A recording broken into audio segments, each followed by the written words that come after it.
Welcome to Bald Guy DIY. In this video, I'm going to answer the question, to DIY or not to DIY?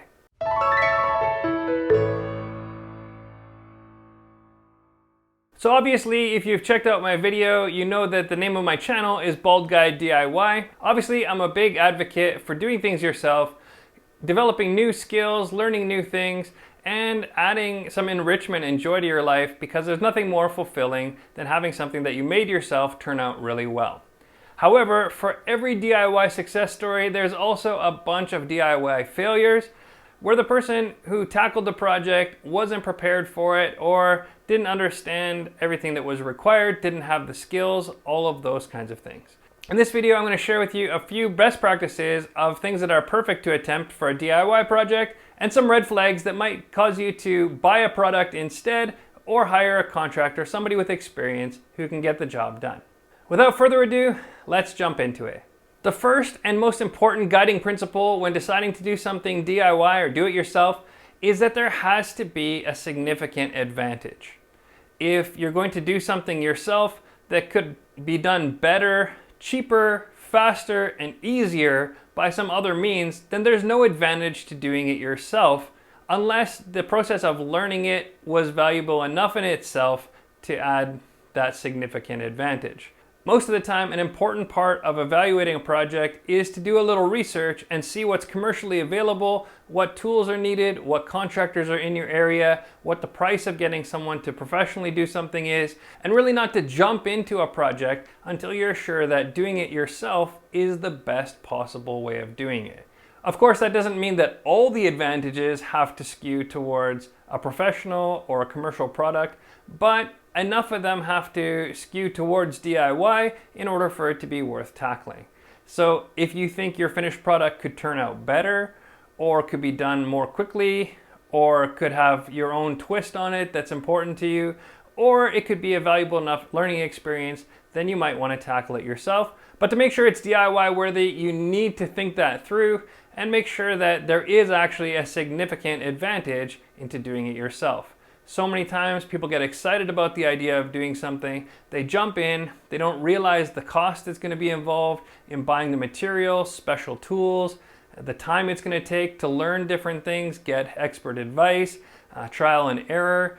Some of the quality issues aren't going to be there. If they don't have the skills or patience to stick it through, so many things can be a factor, and if you're not prepared for them, can quickly derail your project. So assuming there is a significant advantage in doing a project yourself, the next question becomes, is it something that I'd be capable of? Some of us think that we're capable of anything if we just put our mind to it or if we put the time in, and in a lot of cases that's true, but we do have to evaluate how much of a leap or how steep the learning curve will be in the project that we're trying to accomplish.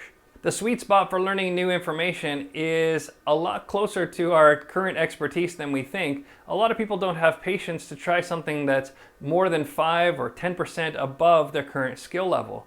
The amount of time and investment of effort that it takes in order to build the skills necessary quickly wear out when you're trying to juggle your regular job, family, and extracurricular activities. So it's very important that a project will not stretch our skill set too far, or the chance of us completing it properly or completing it at all drops dramatically. If you're not stepping too far above your current skill set and stretching too thin in order to accomplish a project, its chance of success is going to be much higher and it's going to skew towards DIY. If you realize you're going to have to spend a lot of time researching, planning, developing, learning, trial and error, it might be a better idea to give that work to somebody who already has the experience and maybe bring them in to work alongside you or hand it off completely. Another huge consideration is the cost of things outside of the materials of the project itself. We're usually pretty quick and pretty good at determining what the material costs are going to be. Sometimes we make mistakes, but we don't consider the other costs to the project. And one of the big ones of that, of course, is tools. You might spend only $50 on the materials, but if the specialty tools that you need for that particular job are going to cost $500, then you really have to consider whether or not you're going to do enough other projects that will use those tools to make it worthwhile. If you got somebody else to do the work, you might find you'd pay a couple $100 extra than doing it yourself, but the total cost of the project might be less than if you have to buy those tools and add them to the cost of the materials. If you're not going to use that tool over and over again, it's definitely not worth it to invest in something that's going to sit around. There might be options that are available like reselling those tools and recouping some of that cost. So it's something to explore, but definitely consider the cost before you decide to jump in on the project. The other thing that we're usually not great at determining when we think about DIY projects is how much time it's going to take us. We might consider the time to be free because we're not having to pay somebody else to do the work, but we need to factor in the opportunity cost or what we're missing out on because of all the time it takes to complete the project. You might have, again, had to pay a contractor or a professional a few $100s or even a few $1,000s to do the work, but maybe if you had done it yourself, it would take 2 or 3 times longer, or it would take long enough that it interferes with other things in your life.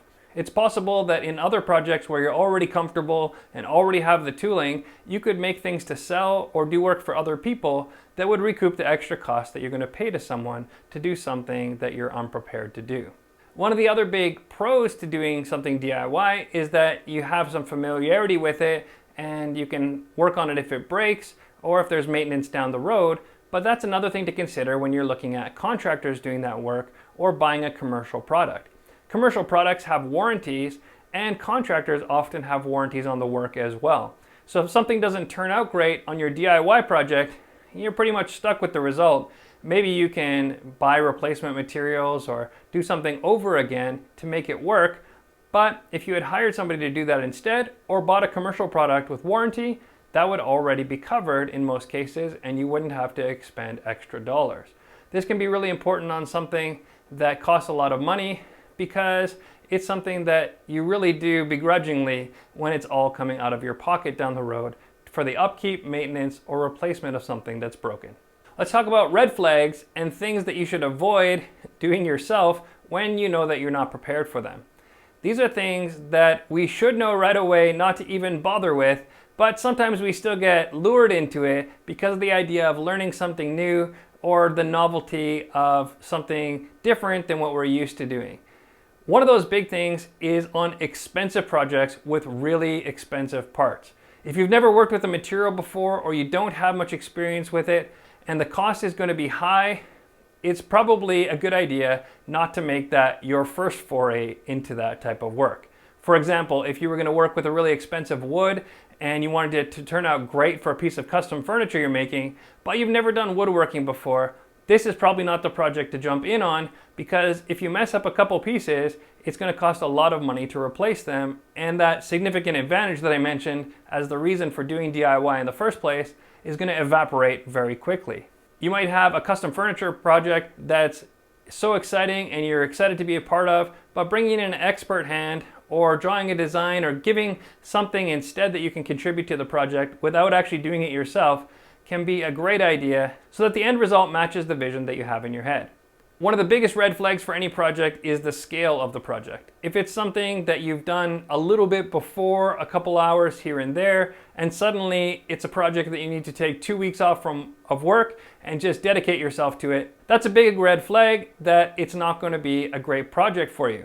That doesn't mean that you can't do it, but it should immediately make us pretty nervous when something that we've dabbled in before is now going to cost us many hours of time and possibly even postponement of income in order to get it done. Myself as an electrician, sometimes I'm seduced by the idea of doing some real big project, making my own home or things like that, but there's a lot of things that I don't know and that would take a suspension of all my other work in order to be able to get a project like that off the ground, when it would be much better to instead budget in the time for professionals to do it instead.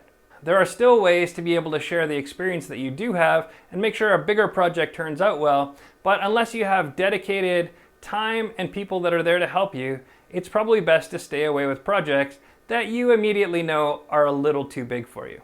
The last red flag I want to talk about is when you go looking for inspiration for a project and you can't find anybody that's ever done it before. Now, this might seem like a great opportunity because you're the first one, but if you think of all the people in the world that are tackling projects every day, if nobody has tried it, that probably means that people have tried it and failed. If you can't find any evidence online, on YouTube, on other internet searches, in your local community, or you can't find examples of a commercial product or project that's been completed, that probably means that there are other considerations you're missing that would make the project unattainable or not practical. If you know a particular industry really well, maybe you're a master craftsman, or you've been welding for a lot of years, or you've been dabbling in art for a lot of years, maybe you have certain techniques and things that you've seen nobody else has done, but unless you have real expertise to bring to something, you probably don't know the pitfalls that exist when you're trying to make something work. When I've worked before in an electric motor shop, you'd have people come in who are trying to build themselves the most energy efficient motor, and I just realized you're not going to have the skills, the tools, the engineering know-how, any of those things that you would need in order to make this device. What sounds like a great idea when you first imagine it becomes very difficult if you don't know how to bring enough expertise to the table. And when you can see that other skilled people out there are not producing this type of product or even anything close to it, it's a really good sign that there are things that you don't understand that are going to be major obstacles to ever completing it.